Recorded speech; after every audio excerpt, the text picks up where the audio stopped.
Last week we had a question from John chapter 20, verses 16 and 17. Verse 16 says, Jesus saith unto her, Mary.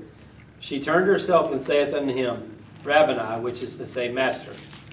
Jesus saith unto her, Touch me not, for I am not ascended to my Father, but go to my brethren and say unto them, I ascend unto my Father and your Father, and to my God and your God. Okay, excuse me. The question was, why was Mary instructed not to touch Jesus? Yet a few verses later, in verses 29 or 27 of the same chapter, Jesus instructs Thomas to touch him. A lot of this is lost in translation from what I can find. There's not a definite answer, okay? There's a whole, Google it, and you'll be embarrassed by some of the thoughts and suggestions that are posed to this. But looking at the words here, some of it is lost in translation. The Greek word used for touch here, when he is speaking to Mary Magdalene, actually means to grab hold of, to grasp, not necessarily to hug or to touch, but to grab a hold of. And it's been inferred by several different readers that he is saying, do not cling to me because I am leaving.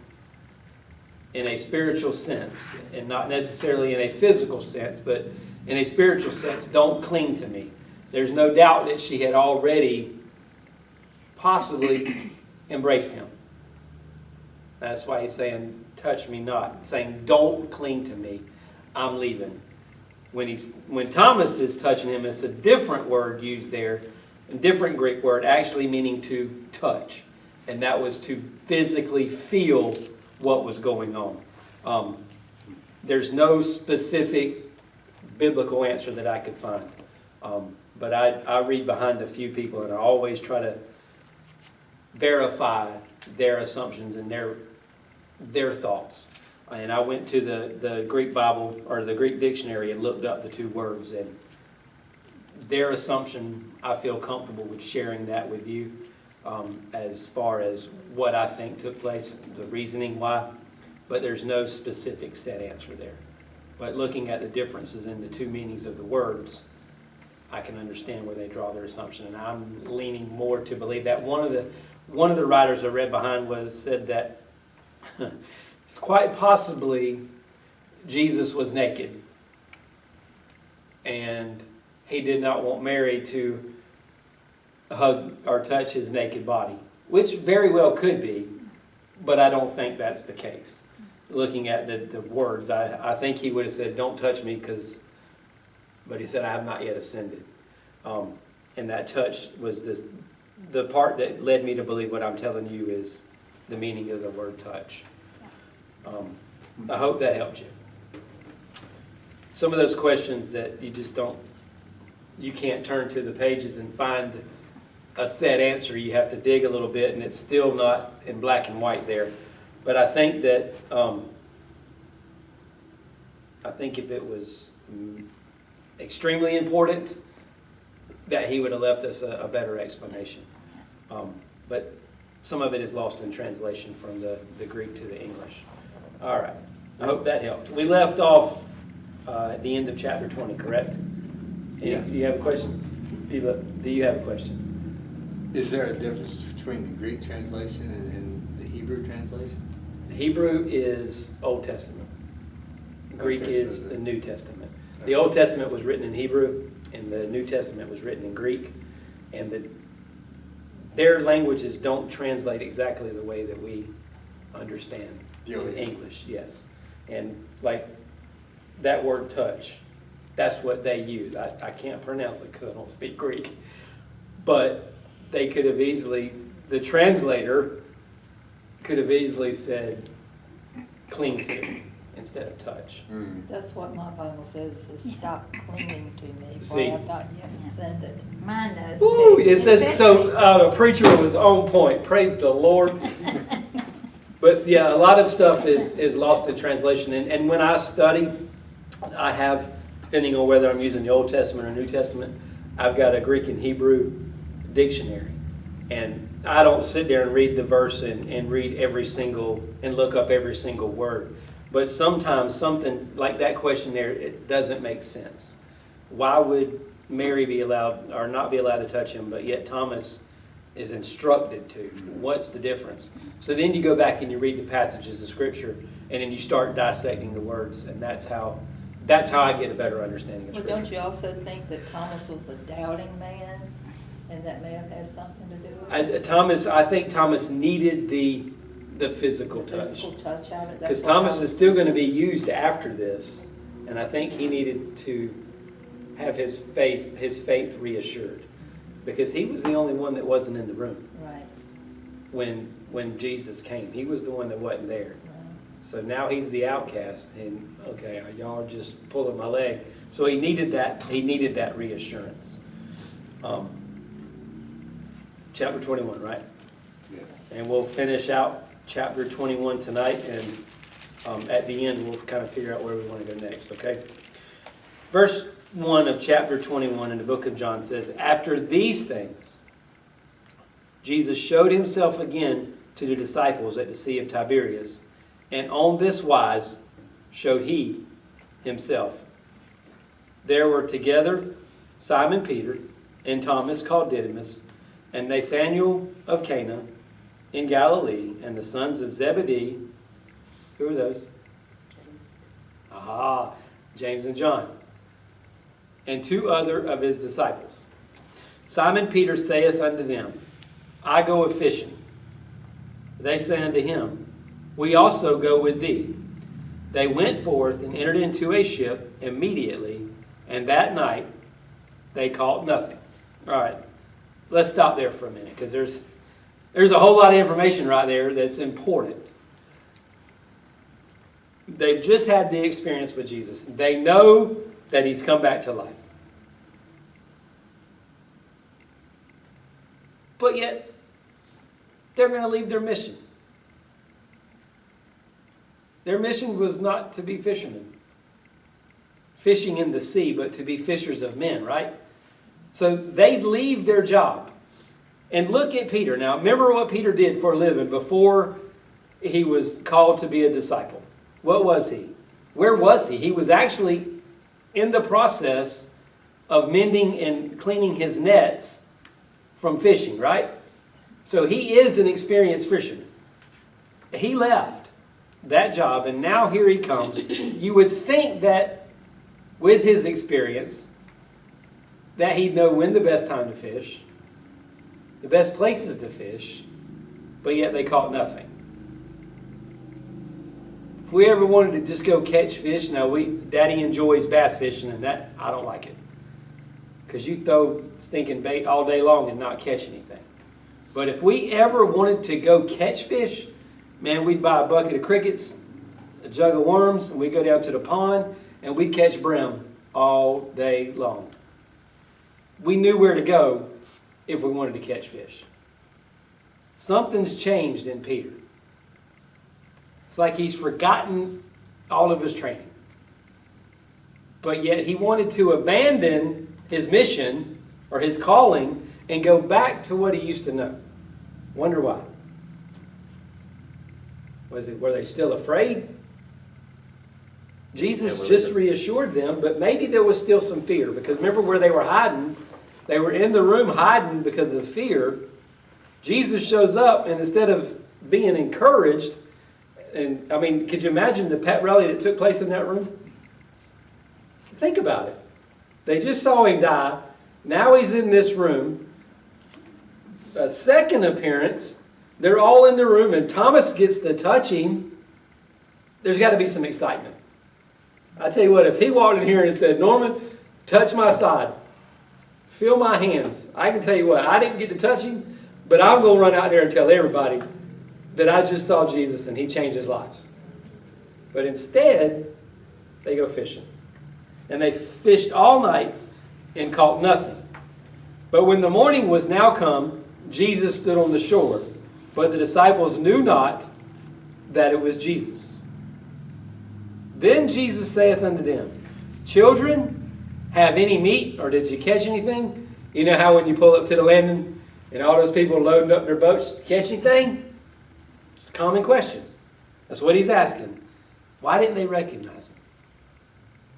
Remember, think that question and keep it in your minds for just a few moments. Do you have any meat? They answered him, no. And he said unto them, cast the net on the right side of the ship, and ye shall find. Now, this has happened before, hadn't it? This the same story or same scenario has happened before.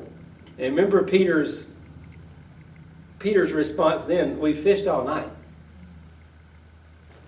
We know what we're doing. We're not casting on that side. And sure enough, they cast on that side and they caught a draught of fishes, right? So much they couldn't carry them all. So same thing happens again. Casting it on the right side of the ship. Isn't that ironic that they were fishing on the wrong side of the boat? That's the opposite of right, isn't it? In this scenario, it's the left side of the boat where they were casting, probably in deeper water. But he says, cast it on the right side. You're not doing things correctly. That's what I draw from that. Put it on the right side of the boat. Do things the correct way, and ye shall find. They cast therefore, and now they were not able to draw it for the multitude of fishes. They couldn't even pull the net in. There were so many fish. Now think about this. Nighttime's over. I can understand in the nighttime not being able to see the fish. But now it's daytime. If there's so many fish in the water, they have to be able to see them. Wouldn't you think? The water's not like it is here, over there. They'd have to be able to see some of the fish. But yet they still didn't cast their net over there. So now they've caught so many that they can't even pull the net in. Therefore, that disciple whom Jesus loved saith unto Peter. John said to Peter, it is the Lord. Now when Simon Peter heard that it was the Lord, he girt his fisher's coat unto him, for he was naked, and did cast himself into the sea. What kind of party they having on this boat?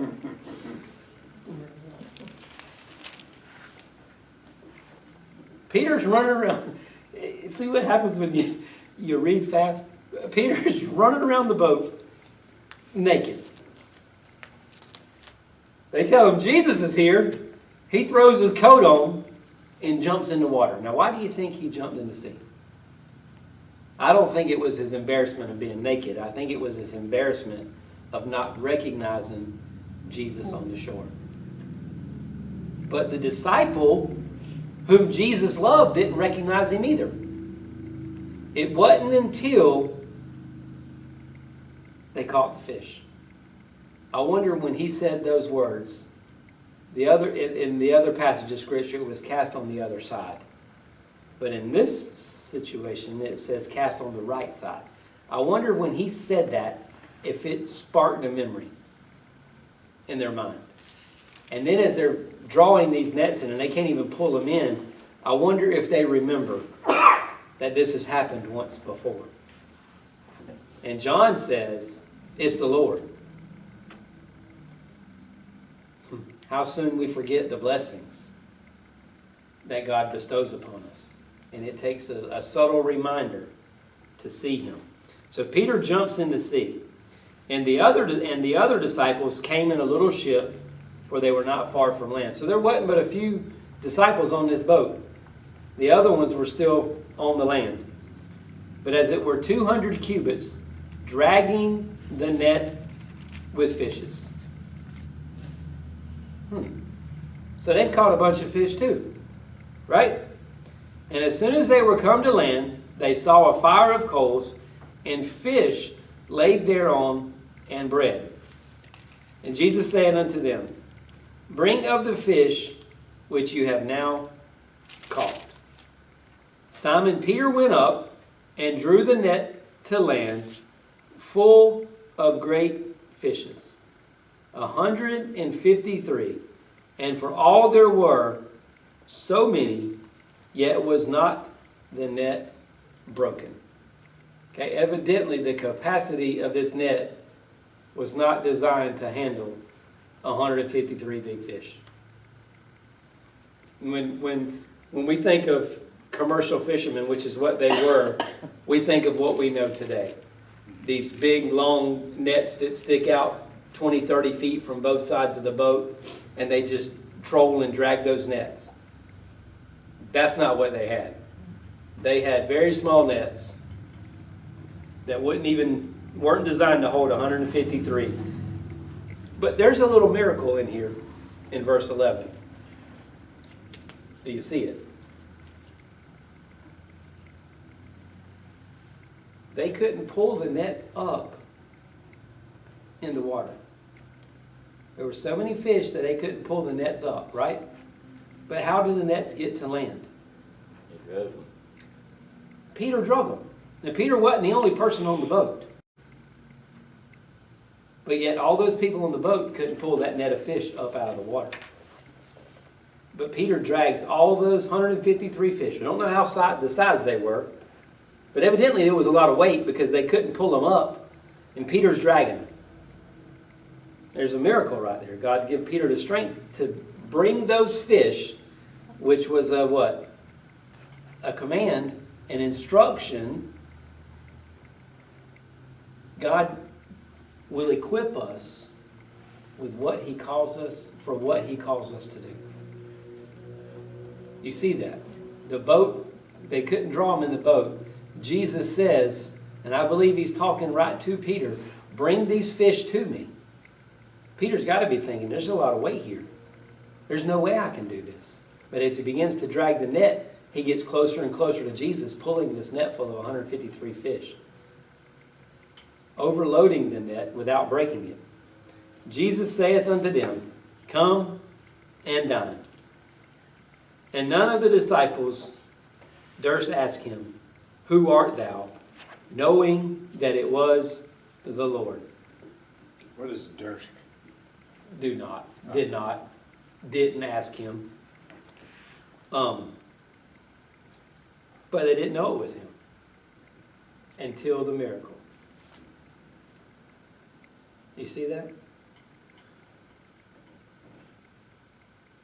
Look what he says, come and dine. Does one of y'all's versions say come and eat? Come and have breakfast is what mine says. Come and eat. Jesus then cometh and taketh bread and giveth them, and fish likewise. Could you imagine the deja vu that they're experiencing right now? My mind automatically went back to the multitude that was fed with the 5 loaves and the fishes, remember? Yes. They fished all night and didn't have anything. They had to be depressed, discouraged. They don't have nothing to eat. Now Jesus says, come and eat. We've got all these fish. And he feeds them fish, and he feeds them bread. This is two deja vu moments, all in a matter of minutes. With the catching of the fish, and then the feeding of with the bread and the fish. This is now the 3rd time that Jesus showed himself to his disciples after that he was risen from the dead. So this is his 3rd appearance to the disciples. 3rd. So when they had dined, Jesus said unto Simon Peter, Simon, son of Jonah, lovest thou me more than these? He saith unto him, Yea, Lord, thou knowest that I love thee. He saith unto him, Feed my lambs. This, and I've said it several times, that Peter demonstrated great leadership abilities. You see who Jesus selected to give these instructions to. Peter. Now, all the other disciples were there. But he singled out Peter and said, Peter, if you love me, feed my lambs. He saith unto him again, the second time, Simon, son of Jonah, lovest thou me? He said unto him, Yea, Lord, thou knowest that I love thee.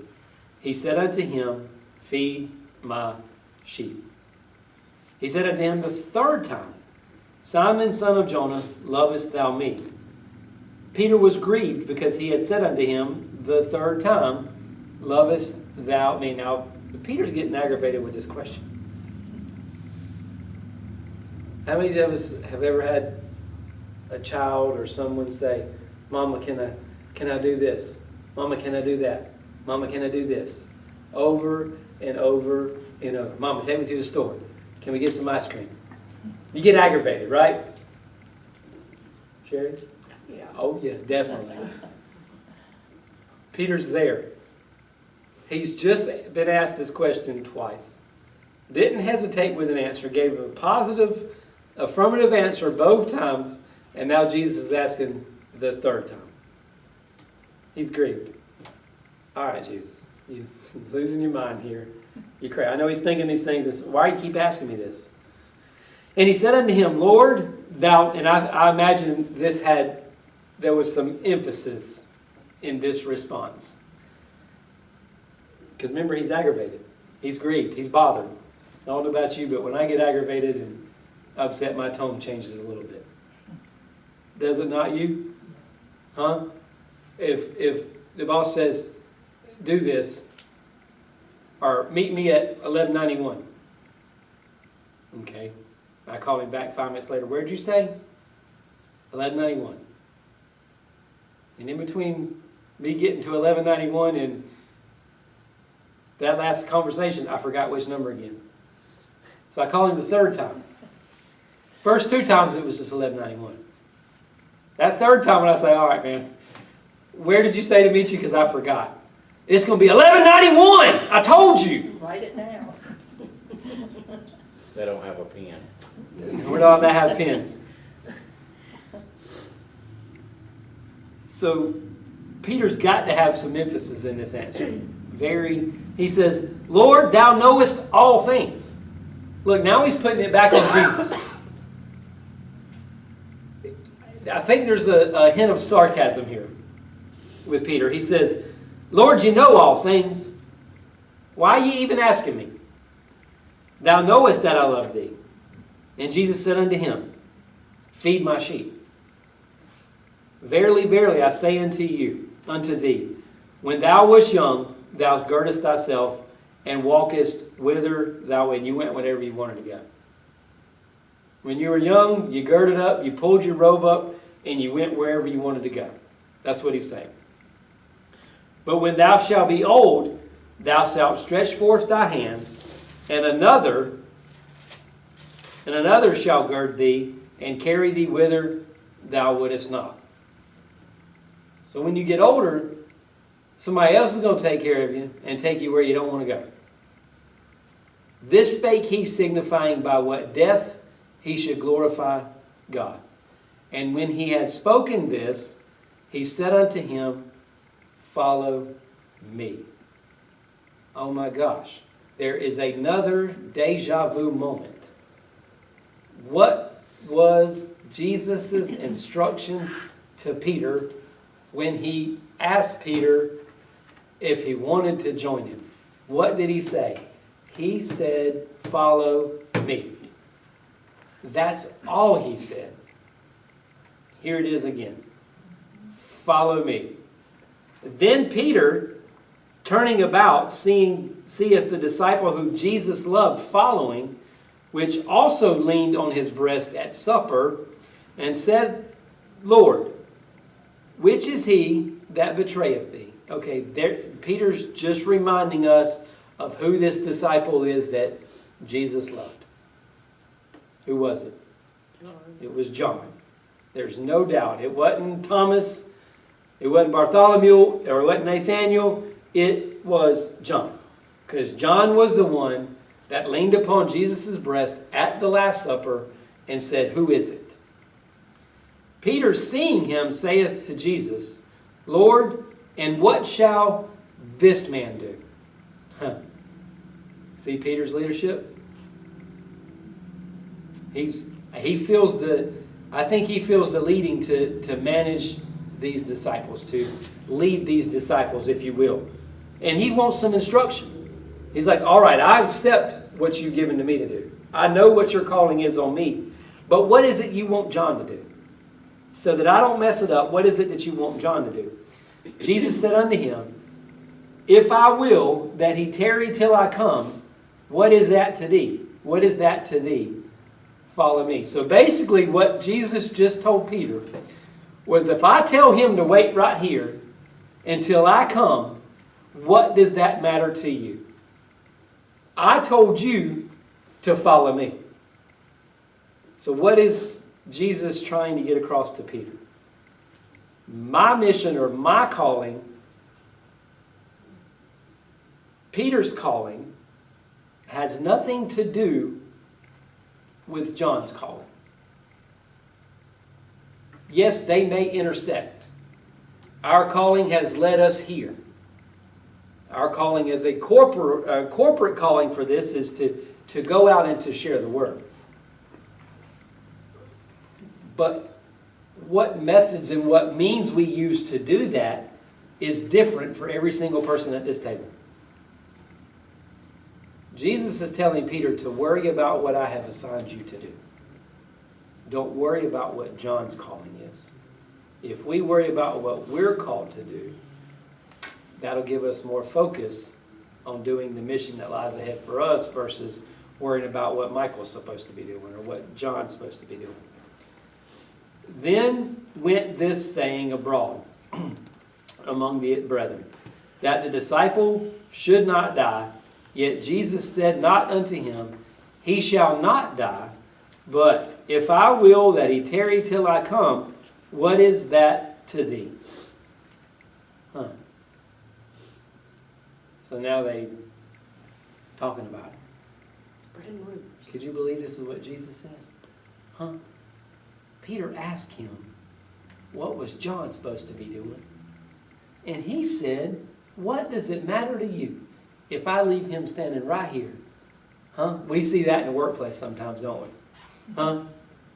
Me and Michael and Norman work together. Boss man tells Norman to do this and Michael to do something, and I don't have anything. He didn't tell me anything to do. So Norman leans over to the boss man and says, what about Shane? What you gonna have him do? Huh? Doesn't this happen? Doesn't it happen? What are you gonna have him do? The boss man says, don't you worry about what Shane's supposed to be doing. I gave you some instruction, you get that job done.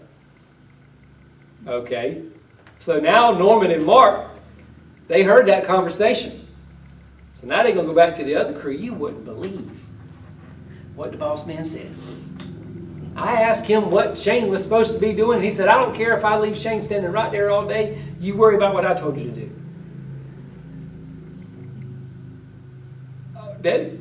There was probably some hostility between the disciples right now. How is John going to get to stand there and I'm supposed to be feeding the sheep and following Jesus and John is just left to stand there? Huh. I guess he was his favorite, huh? This is the disciple which testifieth of these things and wrote these things. And we know that his testimony is true. And there are also many other things which Jesus did, the which, if they should be written every one, I suppose that even the world itself could not contain the books that should be written. We are not privileged to every bit of information or every event that took place in the ministry and the life of Jesus. The Bible is long. There's a lot of stuff here. It takes a good solid, you could just sit down and probably read it in about a month. Just read it. But to read it and understand what you're reading, it'd probably take you a decent year to read and understand what you're reading.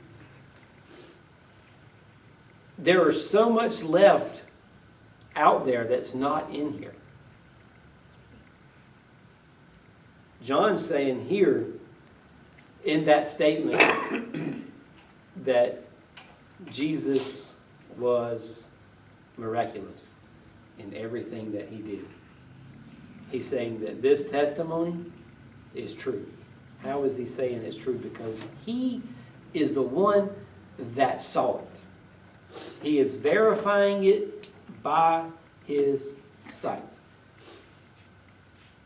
The last instruction that Peter was given was to follow him. The first instruction that Peter was given was to follow him. That is the same for each and every believer. The first instruction we receive as a believer, or even before becoming a believer, is to follow me. And then after becoming a believer, daily, we are called to follow him. He leadeth me beside still waters. We have to follow him if he's leading, right? All right, that concludes chapter 21 Let me and the ask book you of John. something Yes, about- ma'am. Peter always asking the Lord if he loved him 3 different times. Could that be because possibly he denied Christ 3 times? I was thinking the same thing. Yeah, I think there's a couple of reasons there. Jesus asked him 3 times. 1, to remind him that he denied him 3 times. 2, to drive the point home. Over and over and over. I tell my wife almost probably to the point where it aggravates her that I love her. I tell my kids to the point almost to where it aggravates them that I love them. Because I know just, y'all may be deceived a little bit, I'm not always the nicest guy. But I want them to know that I love them. And Jesus asked that question because he wanted Peter to do a soul search. He wanted Peter to truly search his heart. Because where had Peter left? Peter left and went fishing. And he wanted to say, do you really love me? Check yourself and do you really love me? Peter, ultimately we know that Peter did love the Lord. Regardless of his denial, he still loved the Lord. And I think Jesus wanted to remind Peter, to remind himself, to have Peter to remind himself that he did love him. When I was reading this at home, that just kept coming to my mind, and Norman and I were talking about it, you know. I think it's, well, I can't think of the word I'm thinking. But I think that has to be going through his mind. I would And think so maybe too, yeah. that might have been part of the reason why he got frustrated. Yeah, Or why that's he why. was grieved there, because he's remembering what he just did. I knew I denied you now. You know I love you, so Yeah. let's not talk And about you that knew I was anymore. going to deny you. Yeah, yeah. You told me I was, and I stood bold and said, no, not me. And here I am, I've done it. Are you trying to remind me? Are you trying to remind me that I love you? Or are you trying to remind me that you know everything? And that you still love me regardless? John was a pretty good book. I know it took us a little bit longer with all the break there we had, but any other questions? Could be that the wanted to be solidified. Be firm in it. Question, Michael? You look like you had a question. Okay? You good with the answer I gave you? Yeah, Okay. I'm fine with it. But that happens in the real world too. I mean, you take a person that becomes new, he's there for a little while, and then he goes back to the same thing he's been doing, Yep. you know. So just like Peter right there, he went back to fishing. But the way I look at it, and the way I understand it, and I don't understand a lot of it, is when Jesus was alive, they had somebody to follow and do everything. But once he passed on, they can't touch, you can't see, and all of that. And so their kind of mindset and They fell back to what they knew. go back to what they knew, and I think that's what's happening in the real world. You know, we got Jesus, well, we can't see him, and we can't touch him. That's why a lot of people doesn't believe that, why do all these people do this and that and the other? if you can't touch it like the bottle. Yeah. I can touch this bottle, I can see it, but there's no Jesus because you can't touch it. You can't touch it. Yeah, Yeah. but he done all these miracles and he done all this other stuff. And the Bible, like you say, in 3s and 7s and all that. The numbers are, I don't say magical, but, Oh, there's a very Unbelievable. significant role with numbers. But yeah, people do slip back, and that might have been Peter where Peter was at. He didn't have nobody to direct him. he was done. So he goes back to what he knows, and that's why, I believe that's one reason why Jesus says, follow me. Follow me. Even though I'm not gonna be here, follow me. And like you said, when we get in that place where we've got a little distance between us, we prefer to go back to what we know. Yeah. Because it's more otherwise we comfortable. got to face this and work through it and do something about it. Good points.